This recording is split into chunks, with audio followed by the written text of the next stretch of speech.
ሰላም ጤና ይስጥልን አድማጮቻችን እንደምሰምታችኋል ሰላምታችን ከያላችሁበት ይድረሳችሁ ያልን ይህ በየሳምንቱ አርብ ተዘጋጅቶ የሚቀርብላችሁ እየሰፈ ነበልባል የሬዲዮ ፕሮግራም ነው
ሰላም ጤና ይስጥልኝ እንደምንውላችኋል ዜና እናሰማለን የኦሮሞ ነጻነት ግንባር ሰራዊት መጋቢት 29 2013 ዓ.ም በደቡብ ኦሮሚያ ዞን ቦረና በሞያሌ ወረዳ መሐለት ቀበሌ ውስጥ በሚገኘው የወያኔ ፌደራል ፖሊስ ካምፕ በማጥቃት 6 ሲገል 3 ማቁሰሉን የኦሮሞ ነጻነት ግንባር አሳወቀ ከሌሊቱ 9 ሰዓት በወሰደው እርምጃ በርካታ የጦር መሳሪያዎችና ቁሳቁሶች ከጠላት ኃይል በመማረክ ለነጻነቱ ትግል መዋሉን የኦሮሞ ነጻነት ግንባር አሳወቀ ከተማረኩት ቁሳቁሶች አንድ ኤኬም ጠመንጃ ከ90 ጥይቶች ጋራ እንዲሁም ኢኬም ጠመንጃ ከ344 ጥይቶች ጋራ እንዲሁም የኤኬም ትጥቆችና ከከነካዝናቸው የኦሮሞ ነጻነት ግንባር ገቢ ሆኗል በጥቃቱ የተማረከው የአንድ ሞባይልና እንዲሁም ገንዘቦች ለኦሮሞ ነጻነት ግንባር ገቢ ሆኗል በጥቃቱ ሰዓት አንድ ተሽከርካሪ ሙሉ በሙሉ መውደሙን የኦሮሞ ነጻነት ግንባር ገልጿል በተያያዘ ዜና የኦሮሞ ነጻነት ግንባር ሰራዊት መጋቢት 25 2013 በምስራቅ ወለጋ ዞን ፋቲጋ ወረዳ ስቴት በተባለው ቦታ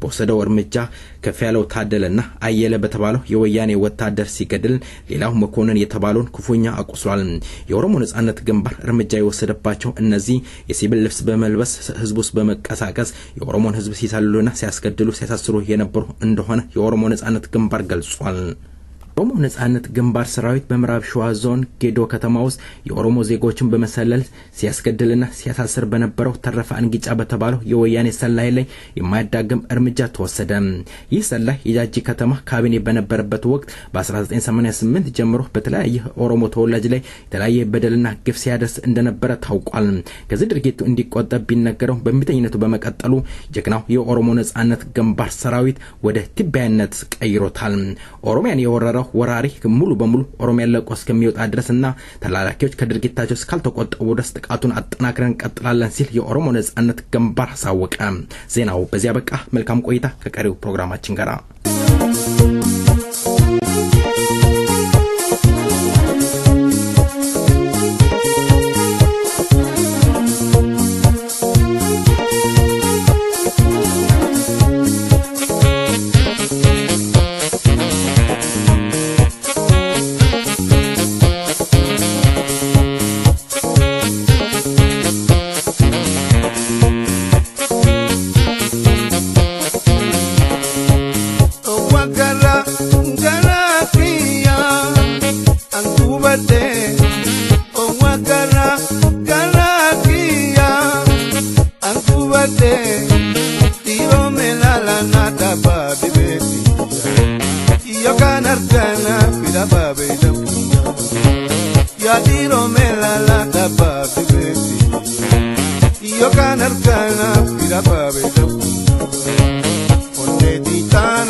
Hagabeita nataba, man siyamu najad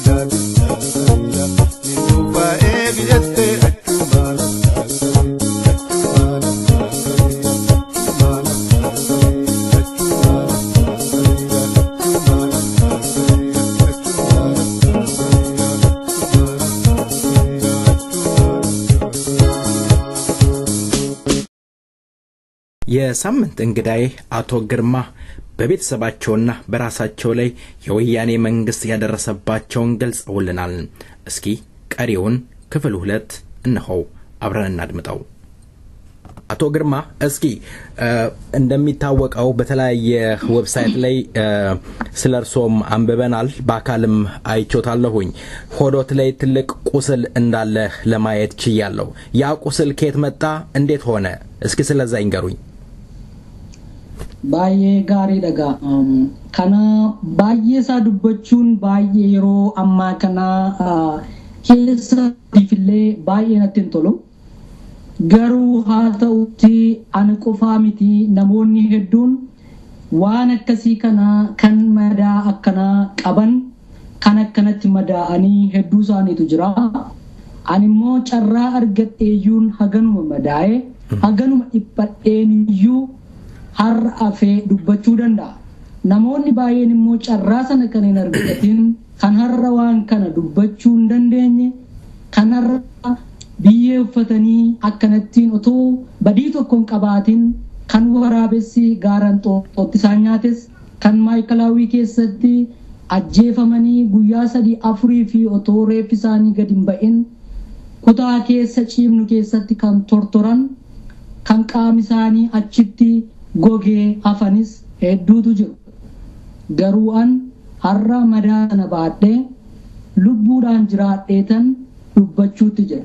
Egaan sabni koo gaafa na dhaga'u, gaafa waan kana dhaggeeffatu, waa'ee koo yaadu utuu hin ta'in waa'ee ilmaan Oromoo yeroo ammaan kana, waa'ee jaarsorii Oromoo, waa'ee dargaggoo Oromoo, waa'ee shamarran Oromoo, waa'ee hawwan Oromoo, waa'ee daa'imman Oromoo yeroo ammaan kana mana hidhaa garaa garaa keessatti dararaa argan akkasumas immoo carraa argatanii biyya baqaa keessatti jiran sana akka isaan yaadatan barbaada.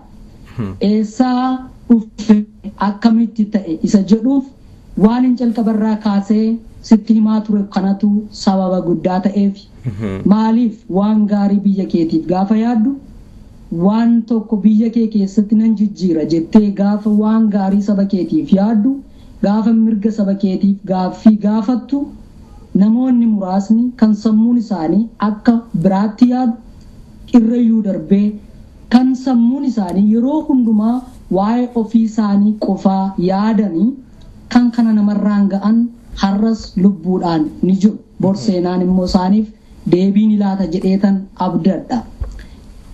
Maalinni kun yeroo sanatti jeequmsi gaafa ka'uu magaalaa Finfinnee keessaa namni hedduun qabamee warri hojiirra jirus hojii keenyarraa qabamnee yakka hin jirreen himatamnee kan qabamneef waan biraa mirga keenya waan gaafanneef uummanni mirga isaa waan gaafateef uummata kana dura buutanii kakaaf jechuudhaan mootummaa fonqolchitan, mootummaa fonqolchuudhaaf karoora baaftan kana hunda sababeeffachuudhaanii gara mana hidhaatti nu geessan. Egaan ergaa nu geessanii eessatti na geessan yeroo jalqabaatii fi naannoo Garjii Boolee bakka kan argamutu jira. Maabiraat Ayil jedhanii beeku namoonni baay'een. Inni kun achi jiraatuu humna isaanii isa guddaa waraana murtaa'edha. Isa kana keessatti gaa warra Agaaz jedhamanii waamamanidha. Maqaa isaanii sirriitti beekuu baadha. Kun egaa achitti gaafa bakka hojiirraa na fuudhanii na geessan galgala 3 waan isaan na godhan har'a dubbadhee fixuu hin danda'u. Dubbachuuf illee baay'ee ulfaata. Inni jalqabaa waan ani irra darbuun feene tokko achitti kan qophaa'ee jiru har'a yoo boolla sana deemanii hin cufin yookaan immoo yoo boolla sana tajaajila biraattiif hin jijjiirin boolli sun achuma taa'ee nu eega waan ta'eef dhalli namaa ijaan arguu danda'a. Maaliif achitti kan qophaa'ee jiru boollatu jira akka boolla bishaaniitti kan tolfame sun maalinni karaa isa mooraa isaanii keessa namni irra deemu guyyaa karaadhaa irra deemama. Galgala gaafa namni tokko baay'ee kan shakkan hojjetaa mootummaa taanaan nama baay'ee uummanni waa'ee isaa beeku yookaan uummanni waa'ee isaatiif isaan irratti ka'u ta'uusaa kan amanan yoo ta'e dhoksaa mootummaa beeka jedhanii kan amanan yoo ta'e boolli sun namoota akkasiitiif qophaa'e jechaadha. Bakka sanatti nageessanii achirra na teessisanii sana booda qaama saalaatti ulfaatina na rarraasanii harka dugda duubatti na hidhamaadha, socho'uun hin danda'amu, miilli na hidhamaadha, irra keessaan harki ollaa harkifama, gaditti miilli kiyya ka jiru sibiila qallaa tokkorra inni miila na nyaata, darbee ulfaatinni natti rarra'e qaama saalaa kiyya gad harkisa. Kana kan namatti hidhu, kan dhaabbatee nama reebu dhala namaati, namarraa kan dhalateedha. Garuu akkamitti akka yaadamu anaaf hin galu ture. Egaan achiin booda yeroo muraasaaf wanni akkanaa achi keessatti narratti ta'e, sana booda dararaan hedduun narratti raawwatee sana amma ibsuun barbaadu baay'eesaa.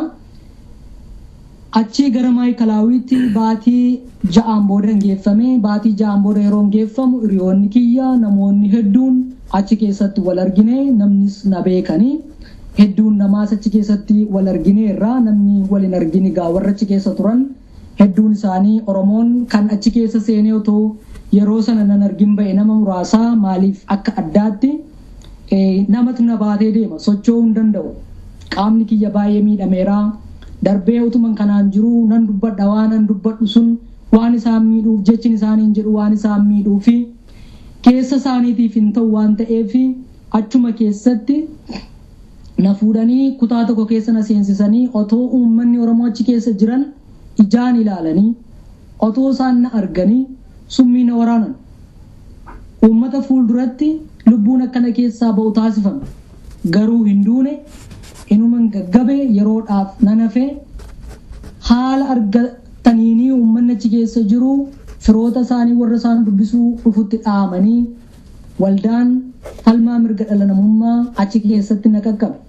Hiyyi isaanii hin dhaga'ame gara hospitaalaatti geeffame. Hospitaalatti geeffamuun koo maal dhalee achi keessattis kan si tajaajilu poolisaa, achi keessattis kan si eegu hojjetaa mootummaati. Yeroo kana gaa wanni guddaan maaltu ta'ee yeroo hafuurri natti deebi'ee keessi kiyya nagaa argatu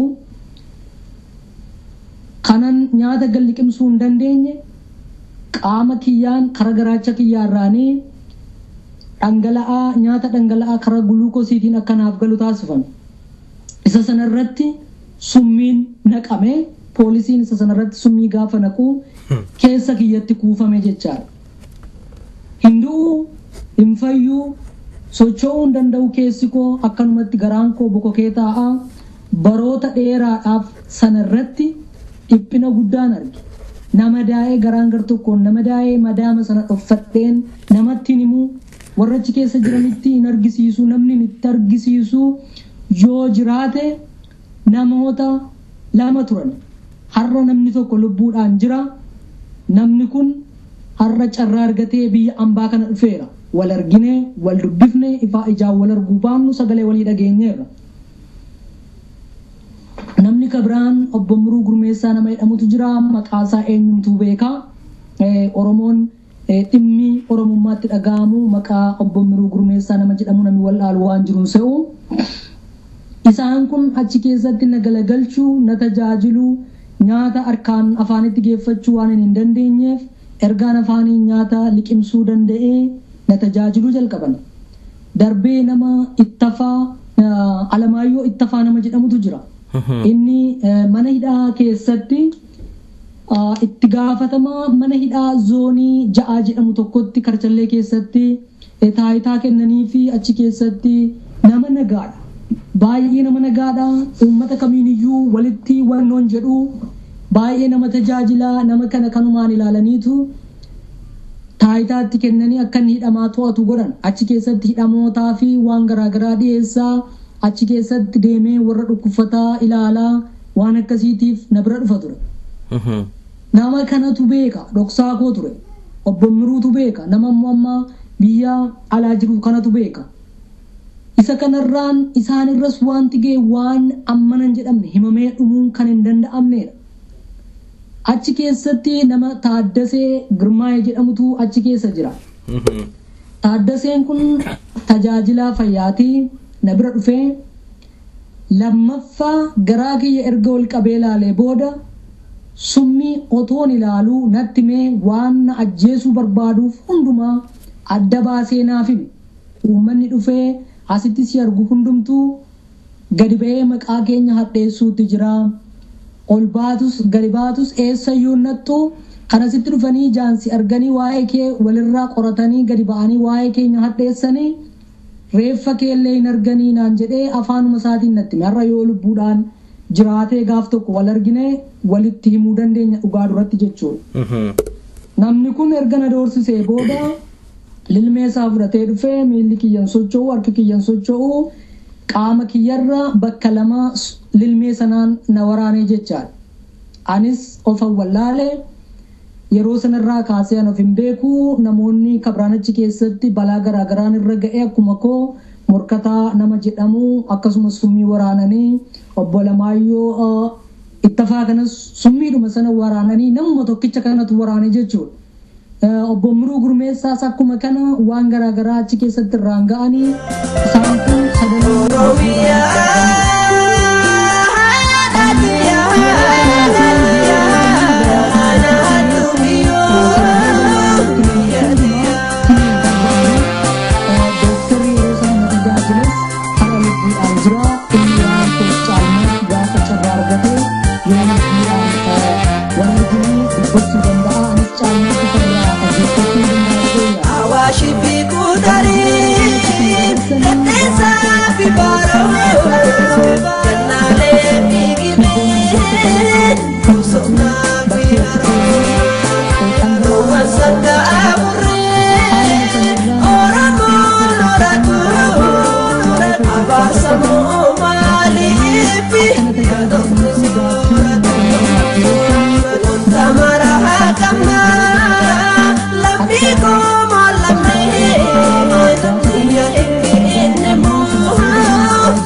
Finfinnee keessa ammoo sabboontonni Oromoo na fuudhanii gara moggaatti na deemsisanii gara moggaarra ergan deeme yeroo muraasaaf moggaa sana keessatti haalli jiruu kootiis haalli jireenya kootiis hadhaa waan ta'eef namni har'a du'a bordo hidhee waan garaa koo eeguu fi garaadhaan na ilaaluu ijaan na argu waan garaa koo irratti isaanitti argamu kun immoo sammuu isaaniitiif illee waan gaariin isaanitti hin dhaga'amu maaliif baay'ee namni namaaf dhiphata lammiin keessi dhiphata sana booda gara naayiroobiitti ergamee akkan mana yaalaa seenu taasifamee battaluma akkan deemeeni garaan koo kun bakki itti ilaalamu ilaalamee maallaqni guddaan itti ba'ee lammiin Oromoo achitti natti dirmatanii namnachi jiraatanis hedduun na gargaaranii garaa koo kana baqaqsanii waan na keessatti uumame kana waan na keessa kaa'ame kana waan na keessatti isaan naqan kana hundaa na keessaa baasanii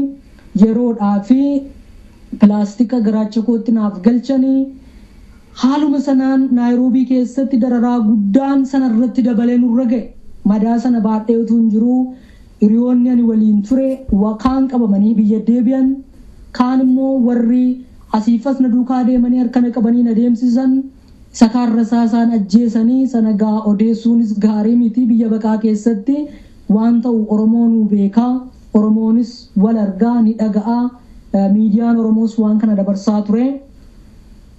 Utuu madaa kana baadhuu utuu jaanna ilaalanii manan keessa taa'u namootan bira taa'u dhufanii mana akkuma biyyaa poolisiin Keeniyaa meeshaa jira adda bilisummaa Oromoo asitti nama leenjisaa kuni shororkeessitoota asitti leenjifamanii gara Somaaliyaatti ergamu waan kana ka jedhu mootummaa Itoophiyaa irraa fudhatee ergamtoota mootummaa Itoophiyaa irraa odeeffannoo qabatee dhufee manan keessi taa'u sakatta'ame namoonni bira jiru mana hidhaatti darbamanii ani lafan buufame namni wal'aale haalli ta'uu didee ammas carraa biraadhaan namoonni nu gargaaranii kara garaagaraatiin falmaan mirga dhala namaas natti dirmatee namni dhuunfaas na gargaaranii sadarkaan ittiin biyya ambaa deemee yaalamuu danda'u taasifame.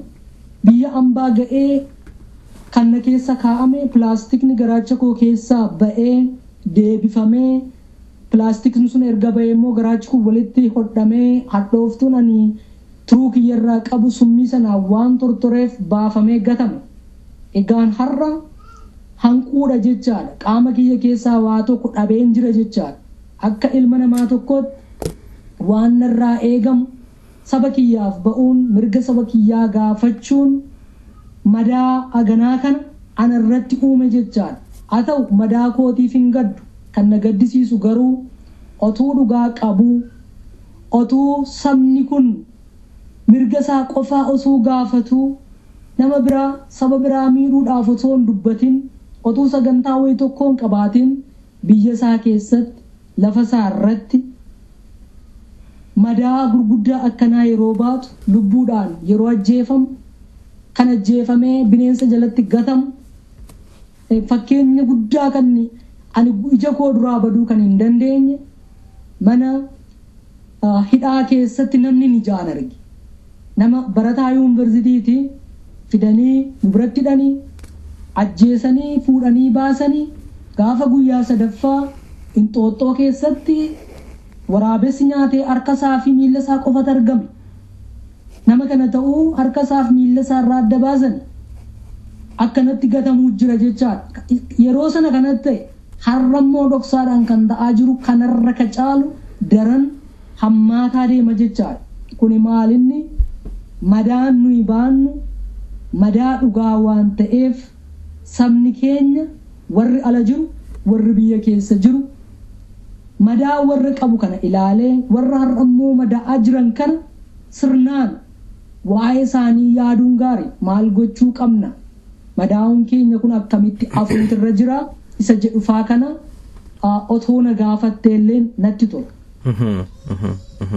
መልካም አቶ ግርማ በእውነት በጣም የሚያሳዝን ስሜት የሚጎዳ ነገር ነው ምሰማው በእውነት ከዚህ በፊት ከአንድ ወር በፊት እኛም ዘግበናል በታጠቅ የጦር ካምፕ ውስጥ ሁለት የኦሮሞ እስረኞች በጅብ እንደተበሉ ከዛው የደረሰን መረጃ አቀርበናል የሚያሳዝነው ግን ዛሬም የኦሮሞ ፖለቲከኞች ዛሬም የኦሮሞ ልጆች እንደዚሁ መከራ እየደረሰባቸው እንደገለጽከው አንተ አሁን ይሄ ሁሉ በደል የደረሰብህ በኦሮሞነትህ ነው የኦሮሞ ነጻነት ግንባርን ትደግፋለህ እየተባለ በርካታ የኦሮሞ ልጆች የተለያየ ግፍ እየተፈጸመባቸው ይገኛል ግን በውጭ ያሉት ፖለቲከኞች ስንመለከት ደግሞ እንደ ግሮሰሪ በድርጅት እየከፈቱ ኪሳቸውን እያደለቡ የተነሱበትን አላማ እየሳቱ ይገኛሉ ሚዲያውም የተለያየ ሚዲያዎችም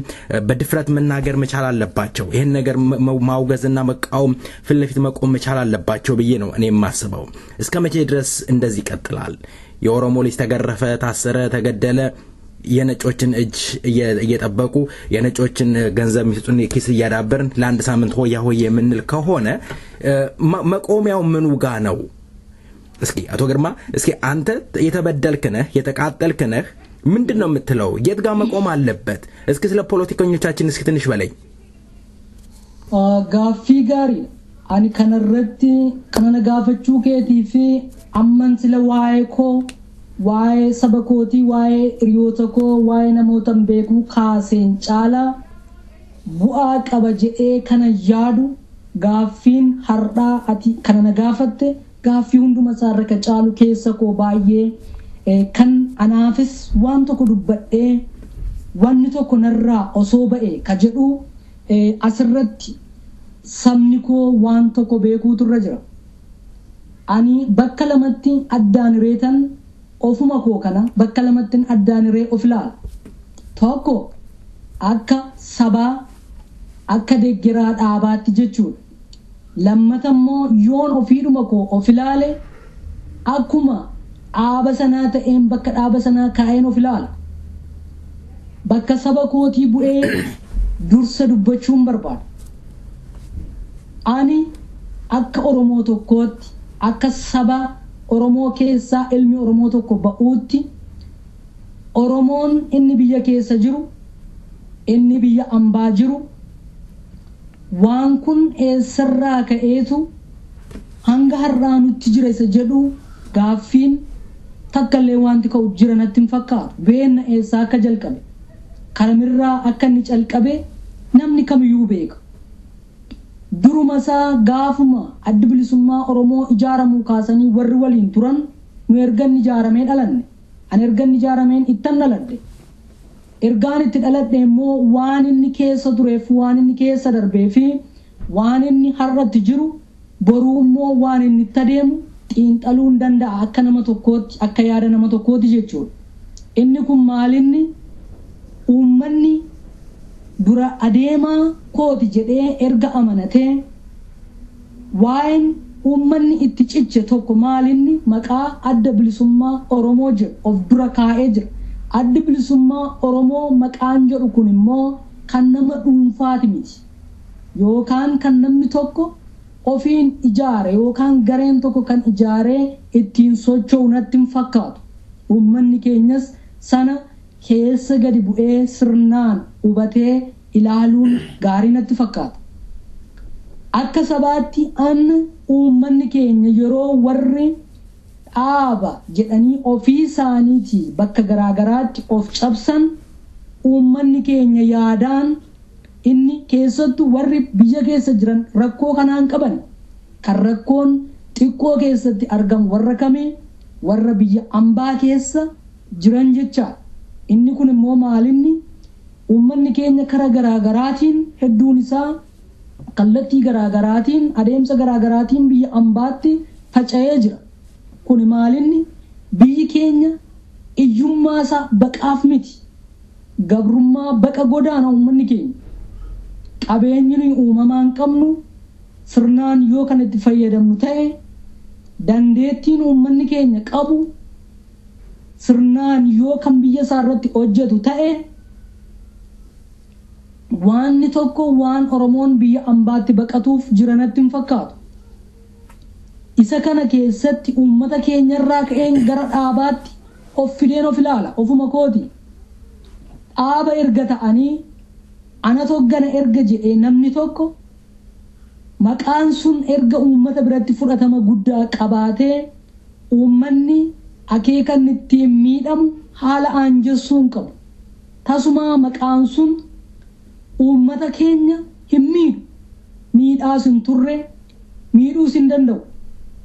Adda bilisummaa Oromoo jechuun ofuma isaatiif Oromoodha. Oromootu adda bilisummaa Oromoo ta'a.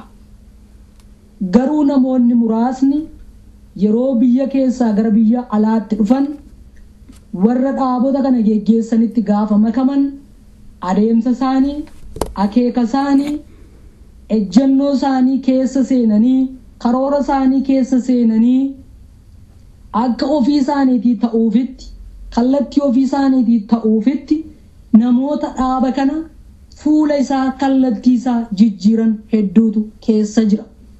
Kana yeroon siin jedhu nama tokko tokkoon adda baasee lafa kaa'uun barbaadu. Garuu adeemsi kun maaliif kana ta'a isa jedhu isaan wal hin gaafan. Osoo calqabuma yeroo namni tokko yaada kaasu walii isaanii gaafatanii yaada sana uummatatti gadi diriirsanii uummanni furmaatatti barbaada ta'eetii hanga kana nus hin cabnu. Madaan mana ga'us nurratti hin dhalatu ture. Biyya keessatti wanti nurra ga'e calqaba himati guddaan nutti banamu ati adda bilisummaa Oromooti. Ati shororkeessitoota deeggarta. Isaaniif hojjetta. Quunnamtii isaanii qabda isa jedhudha. Warri ala jiran qabsaa'onni gurri isaanii walii isaanii dhaggeeffachuu malee rakkoo isa biyya keessatti ta'e sana furmaata isaa qotuudhaaf waan gara biyyaatti deebi'e natti hin fakkaatu. Jarri kan hordofan kan biyya keessattis nu duukaa ilaalanii ba'a keenyaaf gala keenya adeemsa sabboonaa Oromooti jedhanii kan shakkan waa'een Oromummaa itti dhaga'ama Oromoodhaaf bu'aa buusa jedhanii nama barbaadan tokko Oromoodhuma akka saatii ofitti qabanii maallaqa hedduutti kennanii duukaa deemsisanii galasaa ba'asaa eegsisanii nama kana galaafatu. Odeeffannoo kana eenyutu kennaaf? Eessaa dhufe? Otoo nuyi karoora dhaabaa biyya alaa jiru uummanni biyya keessa jirru hin dhagahin mootummaa Itoophiyaatu waa'ee isaanii miidiyaadhaan otuu dabarsuu dhageenya. Eessaa ba'e sun? An akka ofii kootiitti akka nama tokkootti dhaaba sana keessa humni guddaan mootummaa sanaaf odeeffannoo sana kennu jira jedhee kan amane. Maalirraan ka'een kana jedhe naanaa dhaga'an yoo sirnaan gurri isaanii gara dhiphina uummataatti kan deebi'uu danda'u ta'e gurra isaanii isattiin walii isaanii dhaggeeffatan barreeffama isa walii isaanii irratti waan hamaa barreessan yoo dhugumaan gara dhugaa uummata isaanii falmuutti gara biyyaatti qiyyaafatanii saba keenya bilisa ni baafna roorroo kan irraa hambifna kan jedhan yoo ta'e sirnaan amma naana dhaggeeffatan nama tokko waanan ta'eef yaada nama tokkooti tuffachuu danda'u. Eessaa dhufe yaadi kun jechuu danda'u. Ani garuu waan qabatamaa tokkoon asirratti kaasuu barbaada. Bira darbuus hin fedhu nas dhaga'uu qabanii analleen warri beekan na beeku sirriitti waliin haasofneerra qaamaanis isaan kun immoo sirnaan yeroo akkas miidiyaan addunyaa waan kana baasee dubbatu eenyutu eenyu jedhanii mee haa ilaalan. Maaltu ture 2004 nama waggaa 5 dura bara 2004 irraan waggaa 5 dura jechuudha. Hojii mootummaa federaalaa keessatti akkasumas poolisii federaalaa keessatti ga'ee guddaa nama qabu ajajaa dhibbaa naannoo Jimmaatti bulchiinsa poolisii naannoo Jimmaa ta'ee kan hojjete akkasumas naannoo Naqamtee irratti bulchiinsa ajajaa poolisii waliigalaa zoonii Wallagga Ba'aa ta'ee kan hojjete nama Geetaachoo jedhamutu waggaa 5 dura bara 2004 sana hojii irraa ariite mootummaan jechuudha. Mootummaan hojii irraa isa ari'uun leenjifamee qophaa'ee waan inni hojjechuu qabu erga ari'amee booda hojiin isaa maal akka ta'e ergii itti himamee booda ga'ee isaa ba'uudhaaf hojii irraa ari'ama. Yeroo kana maaltu ta'a? Ari'amuun isaa sun miidiyaatti uummatatti himama. Keessattiyyuu bakka ilmaanni Oromoo dhaga'uu danda'anitti dabarfame jecha. Inni kun maalinni? Namni kun maqaan isaa yeroo Addis Zaman gaazexaa irratti ba'u namoonni warri Oromoodhaaf waa'een Oromoo isaanitti dhaga'amu roorroo ilmaan Oromoo warri yeroo hundaa falmuudhaaf yaadan ari'amuu nama kanaa beeku jecha. Nama kana fuudhanii gara qabsootti fidan. Qabsoo biyya keessaatti jechuudha. Namni kun itti gaafatamaa maadheef seelii biyya keessaatti ani jechuudhaan uummata hedduu nama waa'ee Oromoo dubbatu namni Finfinnee keessatti hin affeerin jiranatti hin fakkaatu. Waldaa Maccaaf Tuulamaa hoggantoota waldaa Maccaaf Tuulamaa guutuu dabalatee jechuudha. Nama akkanaatu ture. Namni kun dhugumaan kallattiidhaan adda bilisummaa Oromoo quunnamaa isa jedhuuf adda bilisummaa Oromoo eenyuun akka inni quunname eenyummoo akka isa quunname beeku. Maaliif jennaan odeeffannoon inni Oromoodhaaf kennu sabboontota Oromootiif kennu odeeffannoo dhugaa otuu miidiyaan adda bilisummaa Oromoo hin dabarsin guyyaa 3 dura guyyaa 4 dura odeeffannoo isarraa dhageessa. Namni kun nama jabaadha jedhamee amanama. Nama beekaadha jedhamee amanama. Naman maqaa isaa sila kaasee obbo Miruu Gurmeessaa nama jedhamu itti gaafatamaa DA waliigalaa Itoophiyaa ture. Namni kun nama qabeenyaasa konkolaataattiin deemu gurguree uummata Oromootiif oolmaa guddaa ooleedha. Namni kun nama kana waliin quunnamtii guddaa qaba. Maaliif namni sun nama beekaa waan ta'eef. Namtichi kun yeroo hundaa mana nama kanaatti wal ga'ee waamee waan garaagaraa geggeessa waa'ee Oromoo uummata barsiisa. Waliin haasa'u, waliin dubbatu waan ta'uu qabu. Garuu maaltu ta'e adda bilisummaa Oromootiif gabaasa.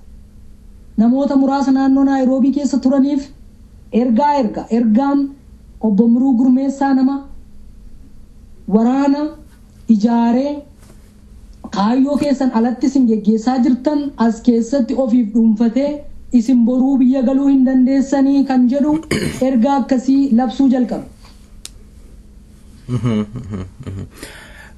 መልካም እንግዲህ ካለን ሰዓት አንፃር የመጨረሻ እንትን ላደርግ የምፈልገው ምንድነው በአሁን ሰዓት ያለው ትግል ተባብሶ ወይም ተፋፍሞ መቀጠል እንዳለበት ይሰማናል። በተለያየ አካባቢ ያለ ችግር እየከፋና አይነቱን እየቀየረ መጥቷል። የሚያሳዝነኝ እና እንደው አንዳንድ ጊዜ ስመለከተው ፖለቲከኞቻችን ማፍረበት ነገር አለ። አንዳንድ ፖለቲከኞች ትናንትና የነበሩበትን ይለቁና ወደ ሌላ ቦታ ሄዳሉ፣ ሳይሆንላቸው ሲቀር ወደ ሌላኛው ሄዳሉ። እዛም ደግሞ የሚፈልጉትን ነገር ሲያጡ ተመልሰው ደግሞ ሌላ ድርጅት ሲመሰረት እዛኛው ድርጅት ውስጥ ይገባሉ። ይሄንን በቅርብ ያየነ ነው። የሳምንት ሳይሞላው የተመለከትነው ታሪክ ነው። የሚያሳዝነው ይሄ ነው። አሁን አቶ ግርማ አንተ ድርጅት ብትከፍት ብዙ ተከታዮች ይኖርሃል። ይሄ አግባብነት የለውም። እንደ ምንድነው የሚባል እንደ ገበቴ ውሃ ታችና ላይ ሳይሆን በአላማችን ጸንተን መቆም አለብን። የትግራይ ተወላጆች የፈለገ ቢሆን ከአላማቸው ፈቀቅ አይሉም። ምክንያቱም አላማቸውን ጧት የወጡበትን ስለሚያውቁ ማለት ነው። በመጨረሻ ልታስተላልፍ የምትፈልገው መልእክት ካለ አቶ ግርማ እድሉን ልስጦት። Anigaa inni guddaan uummannis akka uummataatti warri qabsaa'onni biyya ambaa keessatti yeroo ammaan kan akkuma jette bakka garaagaraatti waan garaagaraa gochaa jiranis inni guddaan walii isaanii dhaga'anii walii isaaniitiif immoo yaada gadi fidan kana yaada qabatanii adeeman tokko osoo waliin tuffatin walirraa fuudhanii saba sana dhuguma galmaan ga'uu danda'a. Waan hojjetnu irratti bu'aa buusuu ni dandeenya isa jedhu walii isaaniin hojjechuutu irra jira. Maqaan dhaabaa baay'isuun bakka garaagaraatti ani isa kana abalu isa kana ana duukaa kottu isa bira dhaqi isa deggari isa deggerin inni lafa akkasiitii dhufe inni deggara akkasiitii inni isa akkasiif hojjeta jedhanii amma walii isaanii irratti waan garaagaraa adeemsisan yaada saba kana walitti fiduu danda'u isa oromummaa ijaaruu danda'u yaada tokkummaa mirga dhugaa kan kabachiisuu danda'u kaayyoo kaleessa qabatanii uummannis kan itti amanee adeemu kana walfaana adeemsisuu danda'uutu isaanirra jira. Waanin jala muree akka ofii kootii akka nama tokkootti isaanitti himachuu barbaadu tokko maalinni hunduma isaaniitiin jecha warra dhimma qabsoo adeemsisuu dandeenya jedhan nuti dooktaroota hedduu qabna, profeesaroota hedduu qabna, injiineroota hedduu qabna, dhimma siyaasaa kan baratan hedduu isaanii qabna. Isaanni kun akka ga'ee isaaniitti gadi taa'anii uummata kana furmaanni isaa maali jedhanii mari'achuu qofaa immoo miti furmaata barbaadaniif yerootti xumuruu danda'an sagantaa mataa isaanii baafatanii kaayyoo mataa isaanii qopheeffatanii sanarratti hojjechuun barbaachisaadha. Dhaabonni keenya immoo warri haa ta'u haa baay'atan egaa erga ta'e akka fudhannaa isaaniitti jiran erga maqaadhaan adeemuun isaan barbaachisee galmi isaan adeemaniif immoo galma oromummaa kan Oromoodhaaf mirgasaa eegsisu erga ta'ee yaada isaanii akkuma jiru qabatanii galma tokkotti kan isaan fidu Oromummaa irratti waliin hojjechuu danda'uutu isaanirra jira. Inni kun dhaamsa koo isaan hundumaaf dabarsuu danda'u uummannis callisuun qabu. Waliisaa abalu duukaa jira, abalu waliin jira, abalu kara kanarra jira, abalu immoo sakasii faana bu'uu jira jechuurra waan hojjennu irratti sagantaa baafachuu, waan hojjechuuf sagantaa baafan san immoo karooraan raawwachuu danda'uu qabna. Darbee warra mana hidhaa keessatti dhumaa jiran, warra biyya baqaa keessatti rakkataa jiran ananarra hin geenye yookaan an jalaa ba'eera jedhee Oromoon xiqqoo jireenya fooyya'aa jiraatu irraa callisuu hin qabu. Qabsoon keenya inni guddaan ofii keenya irraa calqabuu qaba waan ta'eef lammiin koo kana dhaga'uutu irra jira. Lammiin koo kana naaf hubachuu qaba. Kun ergaa kooti. Ani gaa amman dubbachuu danda'u waan an haasa'uu danda'ullee waan baay'ee haasa'uun garuu bu'aa fidullee hin qabu. Hojjechuun bu'aa guddaa qaba. Haa hojjennu baay'ee haasa'urra baay'ee hojjechuu haa dandeenyu. Walaa tumsinu, wal faana haa hiriirru. Yaadi tokko yeroo dhufu eessaa dhufe jedhanii yaada sana faana baduurra waan yaadichi qabatee dhufe sana ilaalanii kan fuulduratti nu deemsisu yoo ta'e itti adeemuu, kan immoo nu deemsifne yoo ta'e yaada sana achumatti dhiisanii karoora gaarii qabaachuu, fuulduraaf adeemsa gaarii qabaachuu, uummata kana walitti fiduu danda'u. Uummanni keenya humna qaba, dandeettii qaba, wal ijaaruu danda'a, waliin socho'uu danda'a. Uummata keenya kana wajjin jabaatee namni ala jiru warri hoogganummaadhaanis ta'e warri dandeettii mataa isaaniitiis qaban waan qabnu walitti fidannee waan qabnuun walitti dhufnee saba kana tokkummaadhaan fuunee galma inni dheebote bara dheeraadhaaf kan inni itti madaa'e bara dheeraadhaaf kan sagaleen isaa addunyaa irratti dhaga'amuu dadhabe sababaan inni guddaan sababaa warri an siifan jira siifan dubbadha jedhanii warri dura bu'an akka barbaadametti waan barbaadame yeroo barbaadame keessatti raawwachuu dadhabanii walii isaanii irratti fuuleffachuudhaan yeroo isaanii xumuraa turan. Inni kun fuulduratti itti fufuun qabu. Sun achumatti nu ga'ee jedhanii dhaabbatanii of ilaalanii fuulduratti waan ta'uu qabuuf sagantaa baafachuu qabu.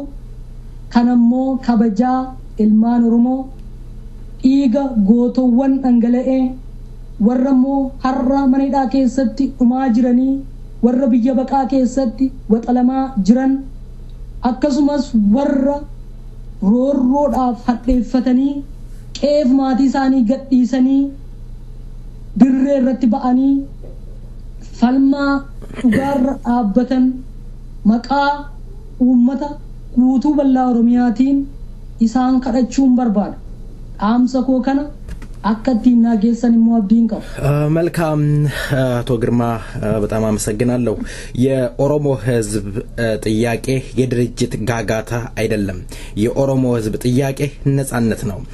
የኦሮሞ ልጅ ደግሞ ታሰርኩ፣ ተገደልኩ፣ ተገረፍኩ ብቻ ብሎ ማውራት ሳይሆን እያንዳንዱ ስራ መስራት አለበት፣ መነሳት አለበት። ከድርጅት ነጻነት መጠበቅ አይገባም። ሁሉም ይነሳ። ሁሉም ሲታገል እጅ ለእጅ ሲያዝ ያንን የሚፈለገው ነገር ከማግኘት ወደ ኋላ አይልም። ለቃለ መጠየቁ ፍቃደኛ ሆነ ቀርበህ ሰፋ ያለ ትንታኔ ስለሰጠኸኝ አንዴ አንቱ እያልኩ ነው ያርኩት። ያው እንግዲህ በአካልም ስለማቀህ ለዛ ነው ይቅርታ ይደረግልኝ።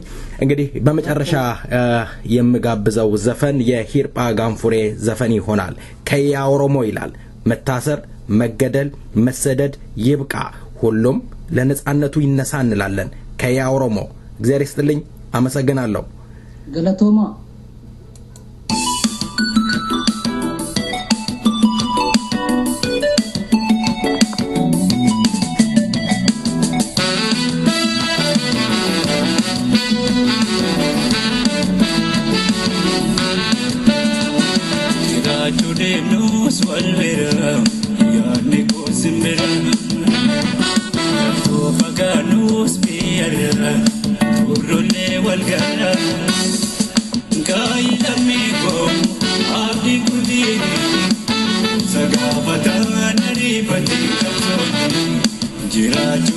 nus walera yanne kosimbra to faganus biara torole walgara kai amigo abdi kudini zagavata naripati kapsoni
Jivanegalu takojane galto firane Lora ibumi yabane kazone chaba pajane Oboko jivanegalu takojane galto firane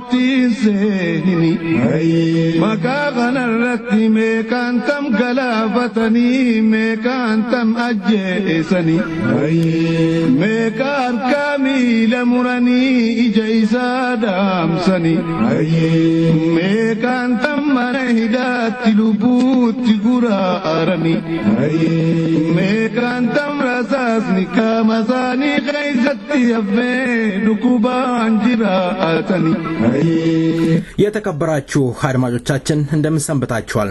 ይህ የሰይፈ ነበልባል ሬዲዮን ዝግጅት ክፍል ነው። ዛሬ የተከበሩ እንግዳ ይዤ ቀርብ ያለው በርካታ አድማጮች በእኛ ዝግጅት ክፍል በመደወል አቶ ጣሃ አብዲን በዚህ ባሁኑ በተፈጠረው ወቅታዊ ጉዳይ ላይ እንዳነጋገር በተደጋጋሚ ስለጠየቁኝ የአድማጮቻችንን ጥያቄ ለመመለስ አቶ ጣሃ አብዲ ዛሬ ከኛ ጋር ቆይታ ያደርጋሉ። በጀመርነው በኖሆ ጎበና ዜማ በኋላ ይያቸው ቀርባለሁ። መልካም ቆይታ። anjiraatani meeqaan tamtutti wareegamee lubbuusaanii dhabani kanaafuu yaa boodhiitiif irraa maqaa kanaan hin taphatini akkanaan jechuu beeka waan hinaan jettuun eegaa kaayoo dhamuutan malee ilma namaa muudanii nagayee deeyfatanii eega heeraan bu'anii kasi boodaan dhufuu fakkii tahuu malee deebi'anii maaliif gaabbanii akka heera gadaatti saddeetuma bulchanii saddeettama bulchuu maaliif jaalatanii yoo rakkoon jiraatte yaaboo kuno qora sabaya amani waan qorri sabaa murteessuun bulanii bulchani ummanni siyaashuubu malee hujiin siyaashuumtu malee akkamiin of shuumani if duraa fi soogganni gadaasaa bitannaan jijjiiramuu qabani biyyoottiin har'a samiirra baate tuni akkasii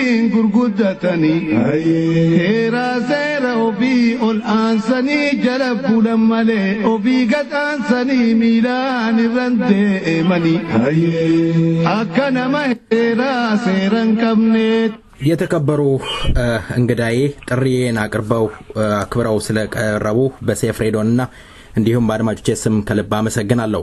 ድምጻዩ የህዝብ ድርጅት ነው እንጂ የግለሰብ ድርጅት አይደለም፣ ህግን የበላይ አድርጎ ከስር የሚታደርበት ነው ብሏል። አቶ ጣሃ ከልብ አመሰግናለሁ።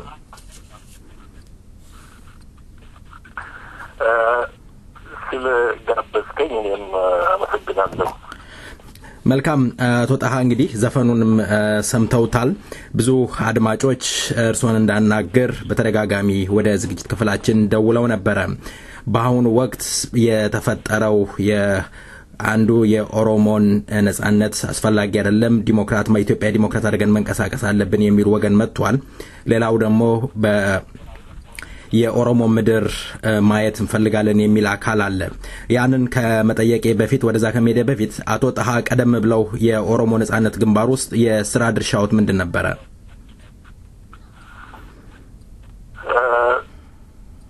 ድርጅቱ በሚመሰረትበት ጊዜ ጸሐፊ ነበርኩኝ።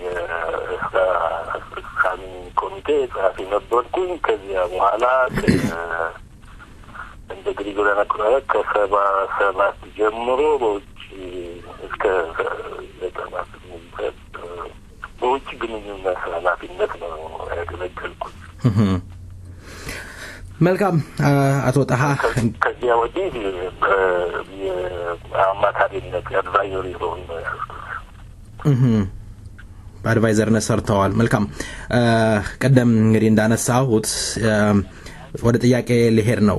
የአዲስ የተመሰረተው ኦዲኤፍ የሚለው ፓርቲ ኢትዮጵያን ዲሞክራት አድርገን መንቀሳቀስ አለብን፣ አሁን የኦሮሞ ነጻነት ግንባር እየተከተለ ያለውን ቦታ አንሰጠውም እስከ ማለት ድረስ ደርሰዋል።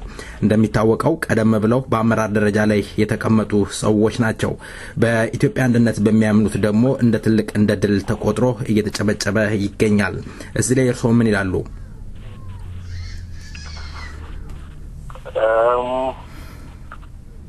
ምናልባት ጥያቄው ከባድ ጥያቄ ነው። ትንሽ ወደ ኋላ መለስ ብሎ ያለፍንበትን መንገድ መቃኘት አስፈላጊ ይመስለኛል። ያለፈውን ማንሳት ያሁኑን ለመረዳት ይረዳናል ብዬ ነው። መልካም ድርጅቱ የድርጅቱ አመሰራረት መቼስ መላ ከኦሮሞ ህብረተሰብ ልዩ ልዩ መደቦችና ክፍሎች የተካፈሉበት ነው። ከአርሶ አደሩ፣ ከሰራተኛው፣ ምሁሩ፣ አርቢው ሳይቀር ከልዩ ልዩ ህብረተሰብ ወታደሩ ሳይቀር የተካፈሉበት ድርጅት ነው በአመሰራረቱ። በዚህ ላይ ከንጉሱ ጊዜ ጀምሮ በትልቅ ትግል ሲፋለሙ የነበሩ ከፍተኛ ሚና ተጫውተዋል። ወሳኝ ሚና በሚቋቋሙበት ጊዜ ይሄን ያሳየው ድርጅቱ የግል የአንድ ሰው ወይም የአንድ ትንሽ ቡድን ድርጅት አለመሆኑን ነው። ሰፊ መሰረት ያለው ከህብረተሰቡ የተውጣጣ ኃይል የመሰረተው ነው እና በዚህ መካከል በኢዲዮሎጂም የተለያየ እንትን ያላቸው ነበር። በዚያን ጊዜ እና መኢሶን ኢህአፓ የሚባሉ ድርጅቶች ስለነበሩ አብዮቱ ፈንድቶ በኢንታር ውስጥ ከነሱም ጋር ወጣቶችን የመመልመል ሽሚያ ነበረ። አንዳንዶቹ ወጣቶች ምሁራን ጊዜው የእንግዲህ ማርክሲዝም ተስፋፍቶ ተቀባይነት ያገኘበት ጊዜ ነው። የወዳደር ፓርቲ ተቋቁሞ የችግሮች ሁሉ መፍትሄ ሊያመጣ ይችላልና በሱ ነው የምንደራጀው ብለው በዓላማ ተለይተው በእነ መኢሶን በእነ ኢህአፓ የተደራጁ ወንድሞቻችን ብዙ ናቸው እና ሌሎች ማርክሲስቶች የኦሮሞ ሕዝብ የተጨቆነ የኮሎኒ አስተዳደር የሰፈነበት ስለሆነ ለመብቱ ሊከራከር ይችላል። ማርክሲዝም የዚህን ሕዝብ ትግል ሊገድብ አይችልም። የተጨቆነ ብሔርና የወዛደሩ ትግል የዲሞክራሲ ትግል ልንለይ አንችልም ብለው ከድርጅቱ የተቀላቀሉ አሉ። እንግዲህ በመሰረቱ ዓላማው የኦሮሞን ሕዝብ ሰብአዊና ብሔራዊ መብት ለመመለስ ዲሞክራቲክ ኦሮሚያን ለማቋቋም ከሱም አልፎ ከሌሎች አጎራባች ህዝቦች ጋራ በሚያመቸው መንገድ በጋራ ጥቅም ላይ የተመሰረተ ውህደትን ይመሰርታል ይላል። እነዚህን ዓላማዎች አንግበን የተነሳ ነው እና እነዚህ በቅርብ ጊዜ ስማቸውን ድርጅት አዲስ ድርጅት አቋቋም ያልካቸው አንዳንድ ከምስረታው ጀምሮ አብረን የነበርን ሰዎች እነዚህን ዓላማዎች አብረን ስናራምድ ነበረ። ተቃዋሚዎችን ስንቋቋም ነበረ። እያስረዳን ዓላማውን በመመልመል ላይ ድርጅቱ እንዲያድግ እንዲሳፋ ስናደርግን የቆየ ነው። ይህ ዓላማ ደግሞ እኔ እንደሚመስለኝ ትክክለኛ ዓላማ ነው። አንዳንድ ሰዎች ብሔረተኝነትን የሚተቹ አሉ። የኦሮሞ ናሽናሊዝም ሲቪክ ናሽናሊዝም ነው። መብትና ግዴታ አንደኛ በነጻነት ጭቆናን በመቃወም ነጻነትን ለመጎናጸፍ መብትን የመቀዳጀት ዓላማ ያለው ነው። ከአጎራባች ህዝቦች ጋራ ምንም የማይቃረን እንዲያውም የመረዳዳት ዓላማ የነበረው ነው። ከመጀመሪያ ጀምሮ ከሌሎች ህዝቦች ንቅናቄዎች ጋር ለመስራት ፈቃደኛ ብቻ ሳይሆን በስራ አሳይተዋል። ብዙ ጥረት ተደርጓል። እስከዛሬ የሚቀጥል ነው። የሰላም መንገድ ስለጠፋ ነው ወደ ትጥቅ ትግልም የተገባው።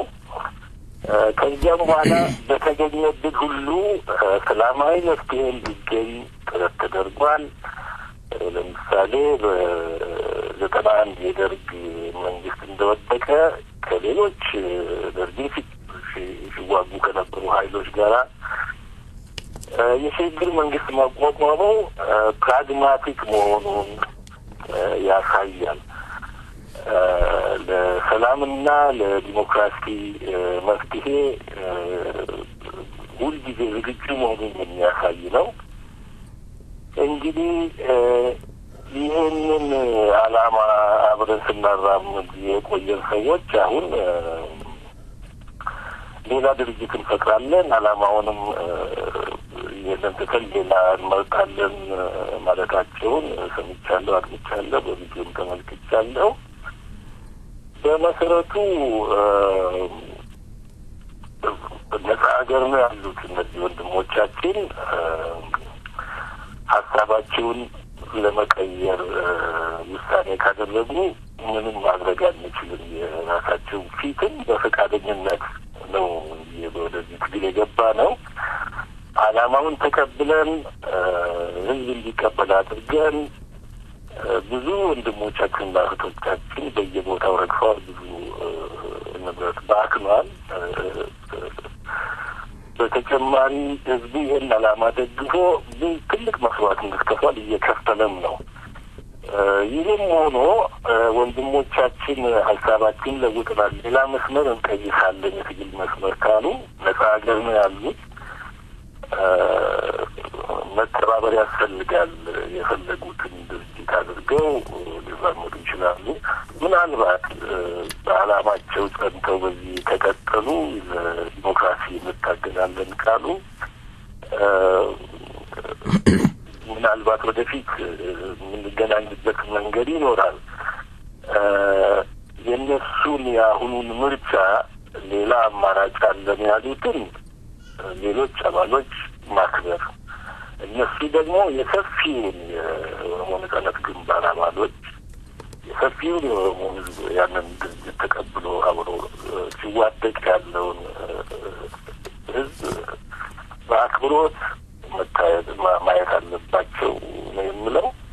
እና እንግዲህ ምርጫቸው ነው። ሌላ ድርጅት እንፈጥራለን ካሉ ምንም ማድረግ አይቻልም። ሆኖም ግን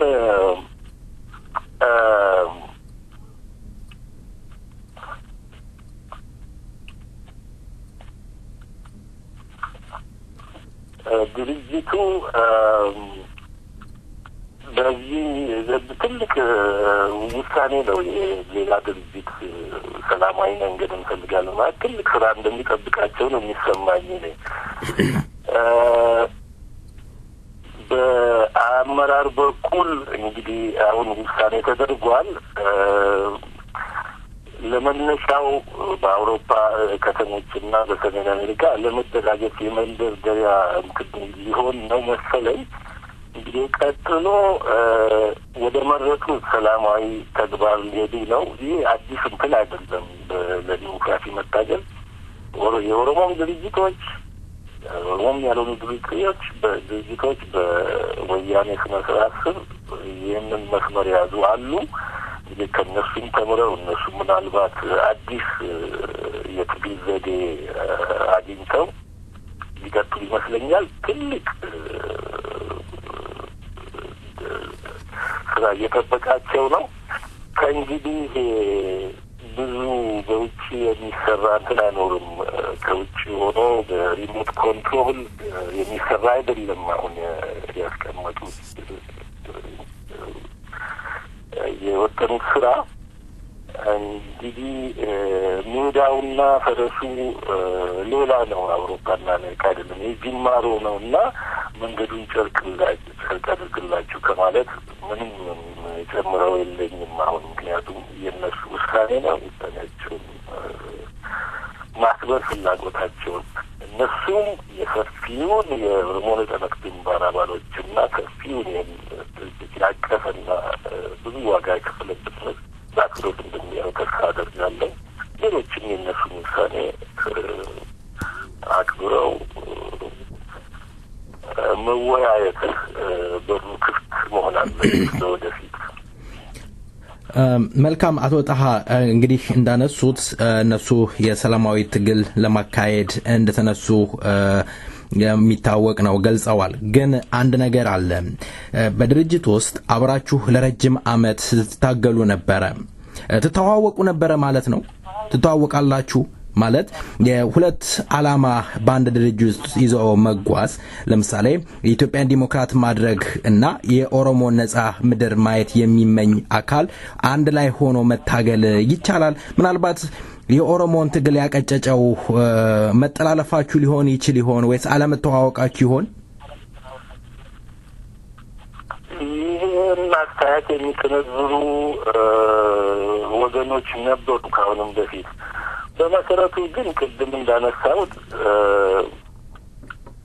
አባሎችን ለመመልመል ትልቅ ተጋድሎ ነበረ ድርጅቱ ሲመሰረት። አባሎች ከየአካባቢው አባሎች እንዲገኙ ጥረት ይደረግ ነበረ። በኦሮሞ ህብረተሰብ በኩል ከየክፍለ ሀገሩ ከየአካባቢው ሰው እንዲካፈል በጣም እድል ለመስጠት ለመሰብሰብ ጥረት ይደረግ ነበረ።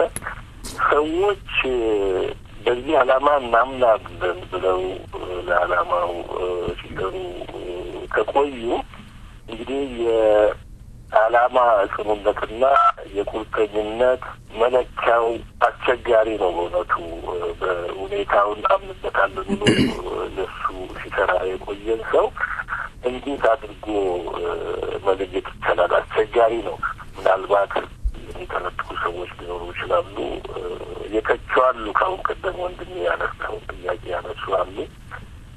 ይሄ ወደፊት ታሪክ ምናልባት የታሪክ መርማሪዎች አንድ አይነት ሀሳብ ሊሰጡበት ይችላሉ። በጊዜው በነበረ ሁኔታ ግን ማሰባሰብ ለዚህ ዓላማ መታገል ይህንን አይቻለሁ። ለዓላማ ሲታገሉ አይቻለሁ። አንዳንድ ሁኔታ ውስጥ በዓላማው አናምንም ያሉ ሰዎች አሉ ይሉኛል። ምናልባት የፖለቲካ ሰው የተለያየ አቋም ሊይዝ ይችላል። አንድ ጊዜ ያለውን አላልኩም ብሎ ሊክድ ይችላል። የሰሩትን ግን መካድ አይቻልም። አብረን ታግለናል፣ ሀሳባችንን ለውጠናል ካሉ መከባበር ብቻ ነው የሚያስፈልገው። በያን ጊዜ የሆነው ግን ለታሪክ ጸሐፊዎች ብንተው ይሻላል ባይነኝ ነኝ። አቶ ጣሃ እውነት ነው፣ ለታሪክ መተው ጥሩ ነው። ግን ለረጅም ዓመት አብራችሁ ስትታገሉ በድርጅታችሁ ውስጥ ሁለት አይነት ዓላማ የሚጓዝ ከሆነ ለምን አስፈለገ ታዲያ የሚስኪኑን የደሃውን ልጅ ማስፈጀት? እውነት ኢትዮጵያን ዲሞክራት ማድረግ ካስፈለገ የኦሮሞ ምድር ማየት አለብህ፣ ባሪያ ሆነሃል፣ ታገል፣ ተነስ ተብሎ በአመራር ደረጃ ላይ የነበሩ የኦሮሞ ነጻነት ግንባር ሊቀመንበር የሆኑ ሰዎች ናቸው ዛሬ ወጥተው ድሮንም አላመንበትም አስፈላጊ አይደለም እስከማለት ደርሰዋል። እንደውም አቶ ሌንጮ ለታ በአማርኛ መናገር እስከመጣየፍ ድረስ በእንግሊዝኛ ሲናገሩ የነበሩ አመራር ነበሩ። ዛሬስ ምን ተገኘ? ለምንስ ወጣቱን ማስፈጀት መጀመሪያ ያስፈለገ? ቀድሞውኑ ዓላማው ካለ እንግዲህ ይሄ በመሰረቱ እንዲህ ብለዋል የተባሉት ወንድሞቻችን ሊመልሱት ይሻላል በቀጥታ፣ ምክንያቱም እነሱ ስለሆነ። በፖለቲካ ዓለም ግን አንዳንድ ሁኔታዎች ሊፈጠሩ ይችላሉ። አንዳንድ ሰዎች አንዱን ዓላማ ተቀብለው ሲያራምዱ ቆይተው ከግቡ ከደረሰ እንግዲህ የድሉ ባለቤት ለመሆን እድል ያጋጥማቸዋል። ምናልባት ከግቡ ካልደረሰ እኔ ብያለሁ አያዋጣም፣ ፊቱንም አላመንኩበትም ሊሉ ይችላሉ። በፖለቲካ ያጋጥማል። እኔ እነሱን እንዲያድርጓል ሳይሆን ለማለት ሳይሆን በፖለቲካ ላይ ያጋጥማል እንዲህ ያለ ሁኔታ እና የፈጸሙትን አልፈጸምኩም ማለት የዲሞክራሲ መሰረታዊ ሀሳብ አንዱ የሀሳብ ለማወቅ መቻል ነው። አድማጩን፣ ሰሚውን፣ ሰፊውን ህዝብ የድርጅታችንን አባሎች ዝቅ አድርጎ መገመት አያስፈልግም። ሰዎች ግንዛቤ ይወስዳሉ። እኔ አሁን የምለው በሚዲያ ወጥተን ይህንን ብዙ ማሳፋት አስፈላጊ አይሆንም።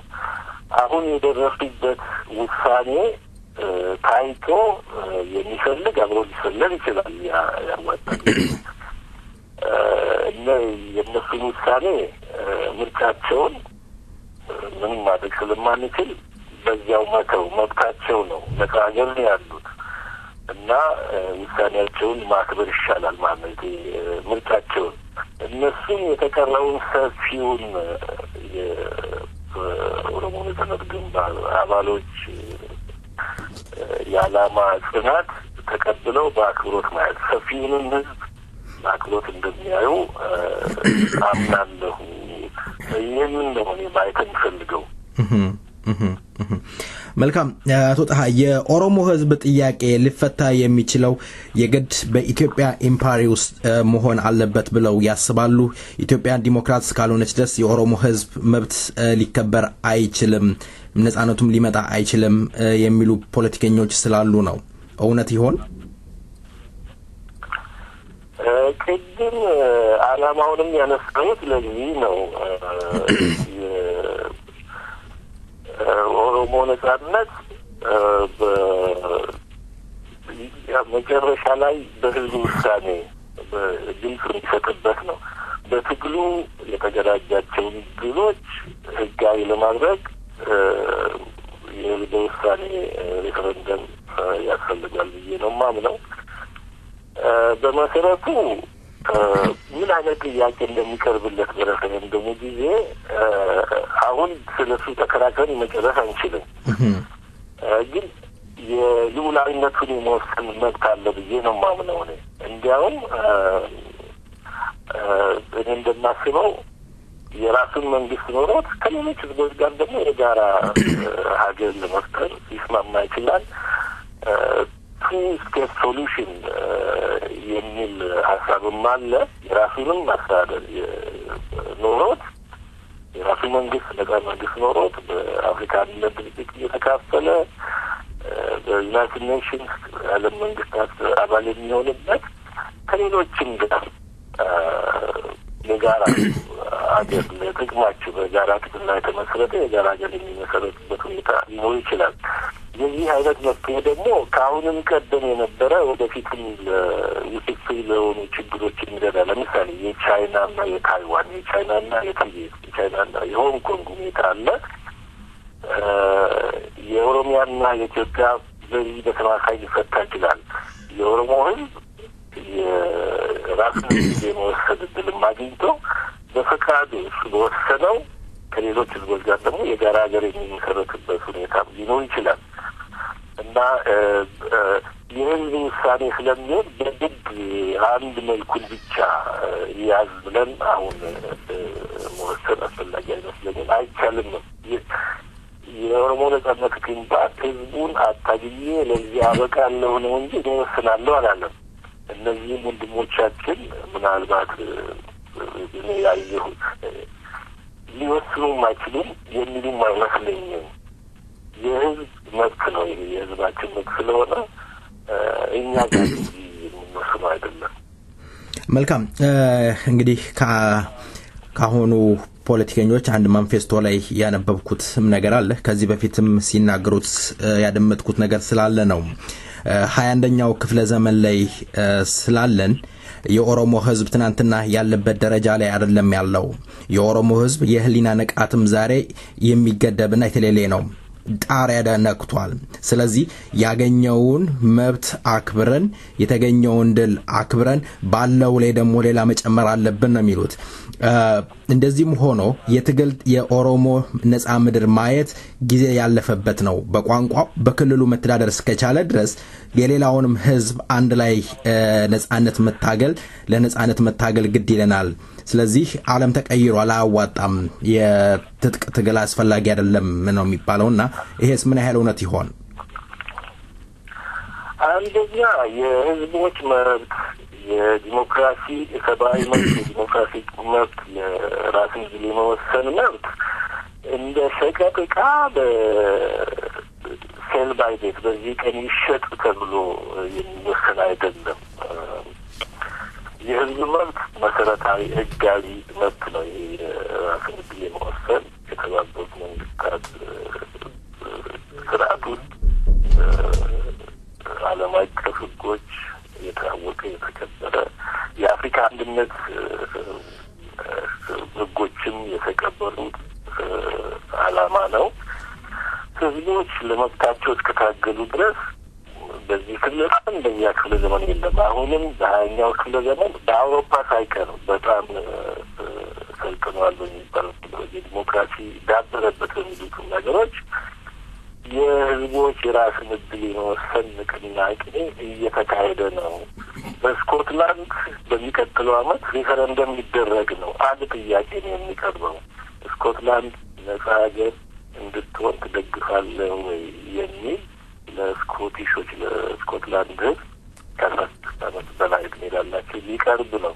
በሰላማዊ መንገድ ህዝቡ የለም ከዩናይትድ ኪንግደም ውስጥ መቆየት አለብን ብሎ ከወሰነ ያለን ሁሉም ሊያከብር ህዝቡ ነጻነቴን መንግስቴን አቋቁማለሁ ካለ ያንን ሁሉም እንዲያከብር የብሪቲሽ መንግስት የዩናይትድ ኪንግደም መንግስት ተቀብሎት የስኮትሊሽ ኢንስቲትዩሽኖች ተቀብለውት የስኮትላንድ መንግስትም ተቀብሎት ይሄ ስራ ላይ ሊውል ነው። በየአካባቢው በአውሮፓ በልዩ ልዩ ሀገሮች የዚህ አይነት እየተካሄደ ነው። በኤዥያ አሜሪካ ሀገሮች ሳይቀር ይሄ ጊዜ የሚገድበው እንደ ሸቀጥ ዕቃ የሚታይ መብት አይደለም። በ21ኛው ክፍለ ዘመን ተጠቃሚነት የሚኖረው ነው። እንደ እንግዲህ የጊዜ ሁኔታ ነው። ለምሳሌ ከአሁን ቀደም በ20ኛው ክፍለ ዘመን ውስጥ አንዳንዱ ቦታ ፕሌቢሳይድ ወይም ሪፈረንደም ተደርጎ ከሌሎች ሀገሮች ጋር የተዋሃዱ ህዝቦች አሉ። ለምሳሌ ሰሜን ካሜሩን ፕሌቢሳይድ ተደርጎላቸው ከናይጄሪያን የተቀላቀሉት የካሜሩን ስም ካላቸው ሌሎች ኮሎኒዎች ሳይሆን ከናይጄሪያን የተቀላቀሉት የተባበሩት መንግስታት እርዳታ ፕሌቢሳይድ ተደርጎ የኢስቲሞር ጉዳይ በነጻነት ነው የተጠናቀቀው። የኤርትራ ጉዳይ የመጀመሪያው ከኢትዮጵያ ጋር በፌዴሬሽን ነው የተወሰነው። እንግዲህ እንደየአካባቢው እንደ ጊዜው እንደ ህዝቡ ብርታት እንደ ጥያቄው የሚሆን ነው እንደ ሁኔታው። እርግጥ የዓለም አቀፍ ሁኔታዎች አንዳንድ ጫና ሊያመጡ ይችላሉ። ግን ህዝቡ በርትቶ ከታገለ ያሰበውን መብቱን ለማስከበር በሚያደርገው ተጋድሎ ህዝቡ ሊደርስ ይችላል ብዬ ነው የማምነው እኔ። ዓላማው ትክክል ነው። እንዲያው ምሳሌ የሚሆን ነው። ዓላማው የሌሎችን መብት የተጋፋ አይደለም። ለዲሞክራሲ ትግል ሁልጊዜ ቅድሚያ እየሰጠ ለመብቱ ሲታገል ለዚህ የደረሰ ህዝብ ነው። ንቃቱ እየጨመረ ነው። ህዝቡ በዝቷልና የለም ያመጣ ያስፈልገው ሌላ ጉዳይ ነው። እኔ እሱ አይታየኝም። እዚያ ደርሰን ጥያቄው እዚያ የሚደርሱ ትውልዶች በእድሜያችን ከደረስን ልናየው ነው። አደዚያ ያ ትውልድ የሚያስቀምጠው ለህዝብ የሚያቀርበውን ጥያቄ ተመካክሮ ያቀርባል በስምምነት። የህዝብ ውሳኔ መከበር አለበት ነው የምለው።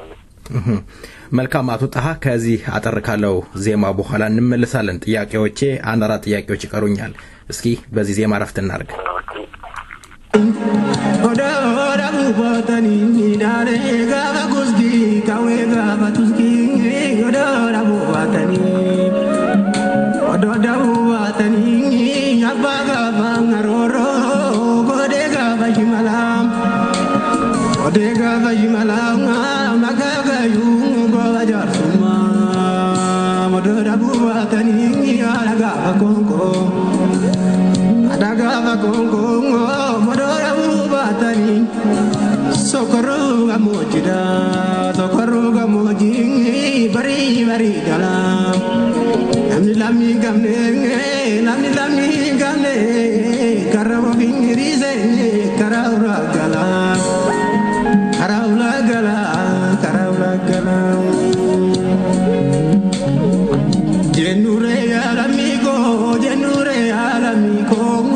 jenure alamigo atira di daro de jenure tizanga balakabu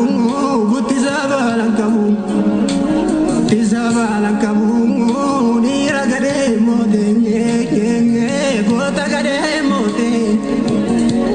gota gade mode keza barangau oso kormi jiru ya lamigo moso kormi jiru dibichawalanu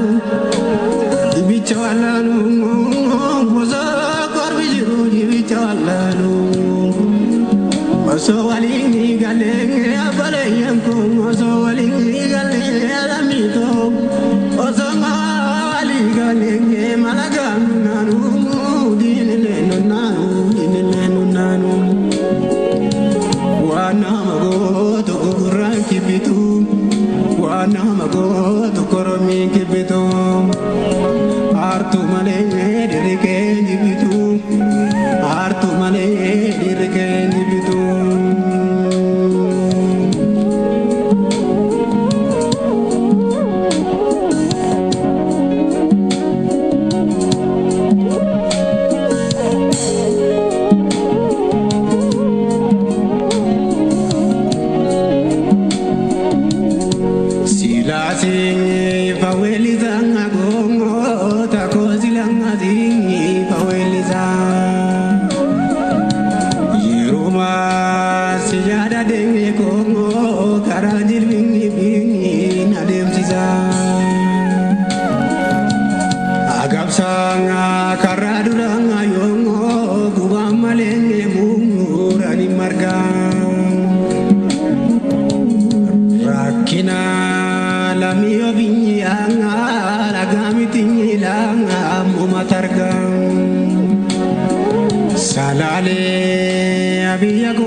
ድምጻዊ ተፈሪን ከልብ እናመሰግናለን።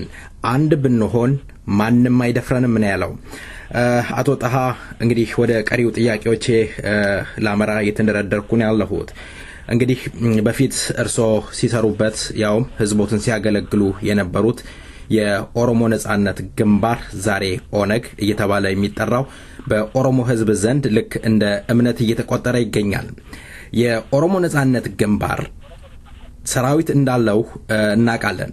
ለምንድነው አንድ የበሬ ግንባር መታከል መሬት እንኳን መያዝ ያቃተው? ምናልባት ይሄ የድርጅቱ መዳከምን አያመለክትም? በርካታ ጊዜ ስለሚነሳ ነው ይሄ ጥያቄ በህዝብ ዘንድ። አቶ ጣሃ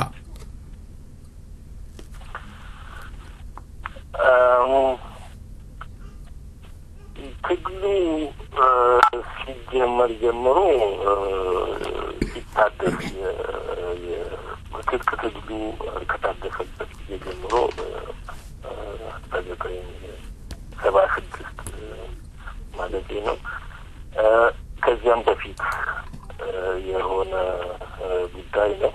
ብዙ የጂኦፖለቲካ ችግሮች አጋጥመውታል። ለምሳሌ ትግሉ እንደተጀመረ በ76 የኢትዮጵያና ሶማሊያ ጦርነት ተነስቶ እንደ ሳንዲች ነው የኦሮሞ ነጻነት ተዋጊዎች ኃይል እንደ ሳንዲች ነው ሁለቱም ያጠቁት ነበረ። እንዲያውም በሜዳ የትግል የሚኖሩትን ሰዎች እንዲገደሉ ገዳይ ታጣቂዎች እየተላኩ በልዩ ልዩ ዘዴ ገብተው ጥቃቱን እንዲያደርሱ ተሞክሮ ነበረ። ንቃት ስለነበረ በህይወት ሊተርፉ ችለው ትግሉ ቀጠለ። ትግሉን ለማጥፋት ከመጀመሪያው የሁለት መንግስታት ተጽዕኖ ነበረ ማለት ነው። ብዙ ተማራጭ ፈተናዎችን ያሳለፈው። ከዚያ በኋላ በመጠኑም ቢሆን ነጻ መሬቶች ለማስፋፋት ጥረት ተደርጓል። እንግዲህ የኦሮሚያን የቆዳ ስፋትና መልክዓ ምድር ስናይ ቀላል አይደለም የትግል ዘዴ ለማግኘት። ምክንያቱም ላንድ ሎክድ የሆነ ወደ ባህር የማይጠጋ መልክዓ ምድር ነው የኦሮሞ አሰፋፈር እና በዚህ ሁኔታ መታገል ትልቅ ስልት ልምምድ ሊጠይቅ ነው። ይህ እንግዲህ በየጊዜው ልምድ እየተገኘ ነው። ከተመሳሳይ ትግሎችን የምንማረው ይኖራል እና ወደፊት ይሄ አዲስ ሁኔታ እንደሚፈጠር ተስፋ አደርጋለሁ። በመሰረቱ አንድ ህዝብ ለነጻነቱ ሲታገል ሁሉንም የትግል ዘዴዎች ያካተተ ስልት ሲከተል ነው ጥሩ። የትጥቅ ሌጂቲሜት ህጋዊ ነው። ሌሎችንም የትግል ዘዴዎች መፍታት አይገባም እና የትክክል ወደፊት ከድሮ በበለጠ እንደሚደረግ ተስፋ አድርጋለሁ። እክሎች ያጋጥመዋል፣ ትግሉ ተዳክሟል እና በአዲስ መልክ የትጥቁን ትግል ማደራጀት ያስፈልጋል። የተከፋፈሉ ለምሳሌ በ2008 የተከፋፈሉ ጓዶች ቢቀራረቡ ከዚያም በፊት የተገኘ ችግር አለ እና በቅርብ እንደተጀመረው እነዚህ ኃይሎች ሲቀራረቡና ድርጅቱን እንደገና እንዲያንሰራራ እንዲጠናከር ካደረጉ እና በአዲስ ስልት ትግሉን አዋቅሮ ወደፊት መሄድ የማይቻልበት ምክንያት አይታየም። ይህ ስራ ተጀምሯል፣ መቀጠል አለበት ብዬ ነው የማምነው። መልካም አቶ ጣሃ፣ እንግዲህ እንደሚታወቀው በአገር ቤት በርካታ የኦሮሞ ልጅ በኦሮሞ ነጻነት ግንባር ደጋፊነትና ሰላይነት ያው እስሩ እንግልቱ የመልኩን እየቀየረ እየባሰ እየሄደ ነው ያለው። በውጪ ያለው ፖለቲከኛ ደግሞ እንደ ሲከፋፈል የራሱን ጥቅም ሲያሳደድ እንመለከታለን። ይሄ በደል ይሄ ችግር እንዲቆም ምን መደረግ አለበት ይላሉ? በመጨረሻም ለኦሮሞ ህዝብ ሊያስተላልፉ የሚፈልጉት መልእክት ካለ እድሉን ሰጥታለሁ።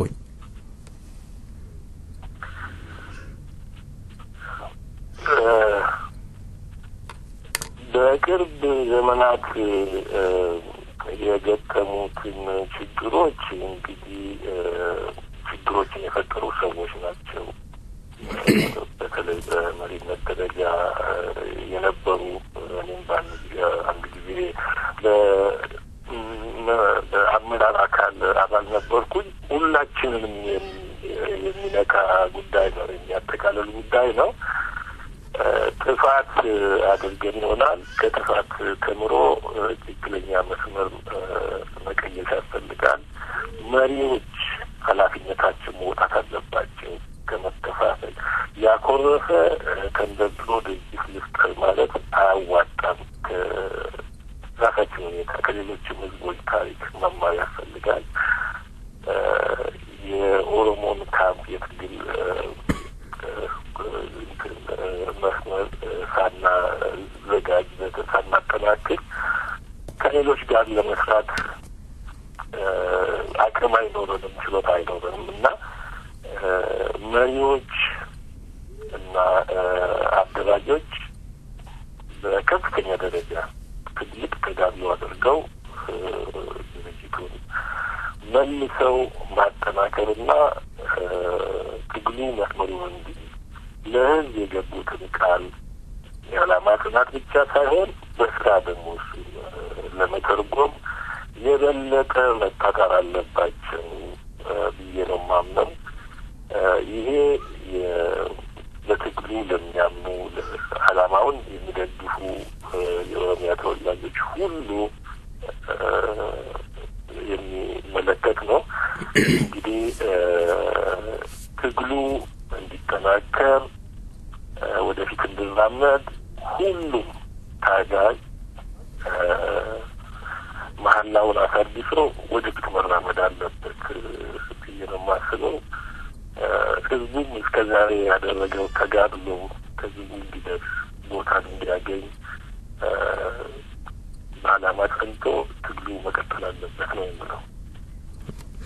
መልካም። በመጨረሻ የሚያስተላልፉት ካለ በድጋሚ እድሉን ልስጦት አቶ ጣሃ።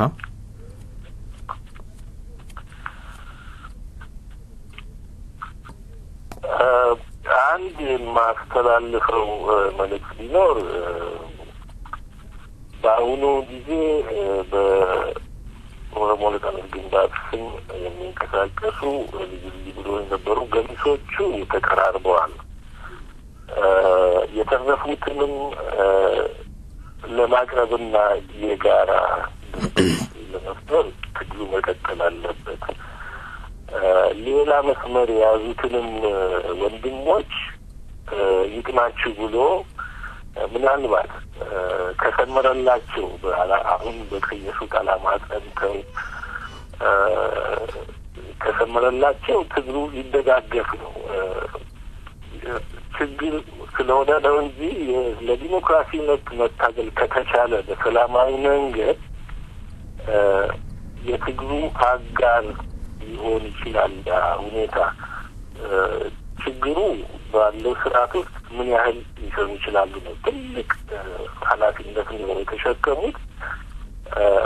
እነሱም በያዙት መስመር ይገፉ መነቃቀፍና አንዱ ሌላውን የመሸደድ ሁኔታ እንዲቀርና በአክብሮት እንዲታዩ ሌሎችን ቡድኖች ተመሳሳይ ሀሳብ ያላቸው ካሉ ከነሱ ጋር ሊሰሩ ይችላሉ ወይም ከኦሮሞ ነጻነት ግንባር ተመልሰው ሊስማሙ ይችላሉ። የተዋሃደ የዩናይትድ የሆነ ድርጅት እንዲኖር ነው የህዝብ ጥያቄ፣ የደም ጥያቄ የሆነው። ባለኝ አቅም ባለኝ ችሎታ ድርጅታችንን ከነትን ትግላችን እንዲቀላቅል በረግባላው ያለኝ ባለኝ አቅም የበኩሌን ላቀርብ ዝግጁ ነኝ። መልካም አቶ ጣሃ በእውነቱ ከልብ አመሰግናለሁ። ዛሬ አጠር ያለ ቆይታን ያደረግነው ወደፊት ሰፋ ያለ ከህዝቦች ከአድማጭ የሚሰነዘር ጥያቄዎች ይኖራሉ። ያንን የሚመልሱበት መንገድ እናመቻቻለን። ለዛሬው ስለሰጡኝ ቃለ ምልልስ በሴፍ ሬዲዮና እንዲሁም በአድማጮቼ ስም ከልብ አመሰግናለሁ። እኔም ከልብ አመሰግናለሁ። ምን ጊዜም የምንወያየው ነገር ካለ ዝግጁ መሆኔን ልገልጽልህ እፈልጋለሁ። በጣም አመሰግናለሁ። እግዚአብሔር ይስጥልኝ። የምንሰነባበተው እልፍነሽ ቀኖ ማርወያ እያለች በመታቀነቀነው ዜማ ይሆናል። ሰላም ይሁኑ።